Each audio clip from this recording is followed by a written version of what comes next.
Hello hi എല്ലാ കൂട്ടുകാർക്കും എൻ്റെ പുതിയൊരു വീഡിയോയിലേക്ക് സ്വാഗതം കേട്ടോ. അപ്പോൾ നമ്മളിന്ന് വൈകുന്നേരത്തേക്ക് കുറച്ച് കറി ഉണ്ടാക്കണം. അപ്പോൾ അതിന് വേണ്ടിയിട്ട് ഒരു വഴുതനങ്ങ എടുത്തിട്ടുണ്ട് കേട്ടോ. അപ്പോൾ നമ്മൾ സിമ്പിളായിട്ടൊരു കറി ഉണ്ടാക്കാമെന്ന് വിചാരിച്ചു.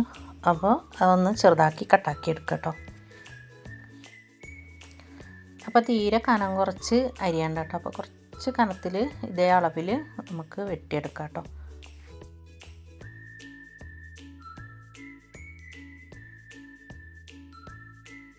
അപ്പോൾ നമുക്ക് നമ്മളെ വഴുതനങ്ങ പൊരിക്കാനായിട്ടുള്ള മസാല റെഡിയാക്കാം. ആദ്യം ഞാൻ കുറച്ച് മഞ്ഞൾപ്പൊടി ഇട്ട് കൊടുത്തിട്ടുണ്ട്, പിന്നെ ഒരു സ്പൂൺ മുളക് പൊടി, കുറച്ച് ഉപ്പ്, പിന്നെ നമുക്ക് കുറച്ച് വെളിച്ചെണ്ണ വേണം കേട്ടോ.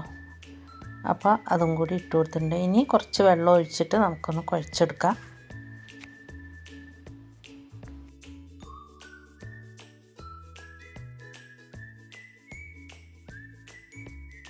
അപ്പോൾ മസാലയൊക്കെ റെഡി ആയിട്ടുണ്ട് കേട്ടോ. ഇനി നമുക്ക് വഴുതനങ്ങ കഷ്ണങ്ങൾ ഓരോന്നായി ഇട്ട് കൊടുത്തിട്ട് അതിലേക്ക് മസാല നല്ല തേച്ച് വെക്കാം.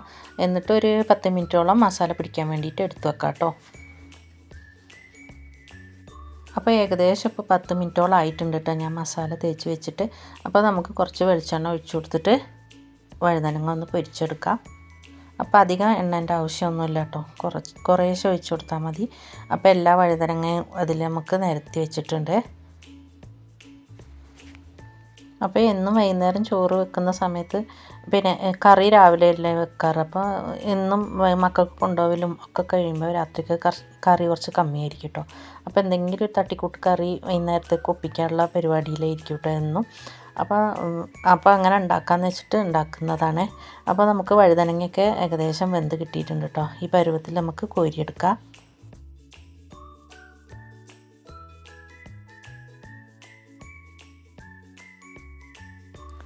അപ്പോൾ ഇതേ പാനിലേക്ക് തന്നെ നമുക്ക് കുറച്ച് വെളിച്ചെണ്ണ ഒഴിച്ച് കൊടുക്കാം കേട്ടോ. അപ്പോൾ വെളിച്ചെണ്ണ ചൂടായി വന്നിട്ടുണ്ട്.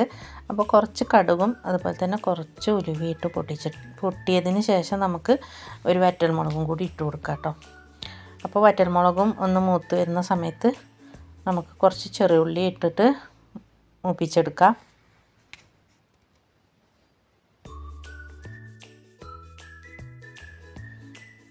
അപ്പോൾ ഉള്ളി ഒന്ന് മൂത്ത് വരുന്ന സമയത്ത് നമുക്ക് കുറച്ച് കറിവേപ്പിൻ്റെ ഇലയും കൂടെ ഇട്ട് കൊടുക്കാം കേട്ടോ.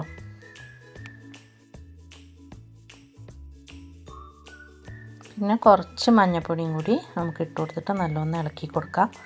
അപ്പോൾ ഇതിലേക്ക് നമുക്ക് ഒരു കപ്പ് തൈരും കൂടി ആവശ്യമുണ്ട് കേട്ടോ. അപ്പോൾ തൈര് ഒഴിച്ചു കൊടുക്കാം. അപ്പോൾ എനിക്ക് വന്നിട്ട് തൈര് അങ്ങനെ പച്ചയായിട്ട് കൂട്ടുന്നത് വലിയ ഇഷ്ടമല്ലാത്ത കാരണം ഞാൻ ഉള്ളി ഒക്കെ മൂപ്പിച്ചതിലേക്ക് തൈര് ഒഴിക്കുന്നുണ്ട് കേട്ടോ. അപ്പോൾ തൈര് വന്നിട്ട് ഇങ്ങനെ ഒഴിച്ച് കഴിഞ്ഞാൽ പിരിയുന്നുള്ള ഒരു ഓർമ്മ ഇല്ലാതെയാണ് കേട്ടോ ഞാൻ അതിലേക്ക് ഒഴിച്ചത്. അപ്പോൾ തിള വന്ന ഉടനെ തന്നെ ഇങ്ങനെ പിരിഞ്ഞും കൊണ്ട് വരുന്നുണ്ടായിരുന്നു. അപ്പോൾ ഞാൻ ഉപ്പ് ഇട്ട് കൊടുത്തിട്ട് വേഗം തീ ഓഫാക്കിയിട്ട് വഴുതനങ്ങ അതിലേക്ക് ഇട്ട് കൊടുക്കുകയാണ് കേട്ടോ ചെയ്തത്. അപ്പോൾ എന്താണെന്ന് വെച്ചിട്ട് നമ്മളിപ്പോൾ പിന്നെ മോര് കറിയൊക്കെ വെക്കുകയാണെങ്കിൽ പോലും നമ്മളൊന്ന് ഒരു തിള ചെറുതായിട്ട് വരുന്ന പോലെ നമ്മൾ ചെയ്യാറുണ്ടല്ലോ.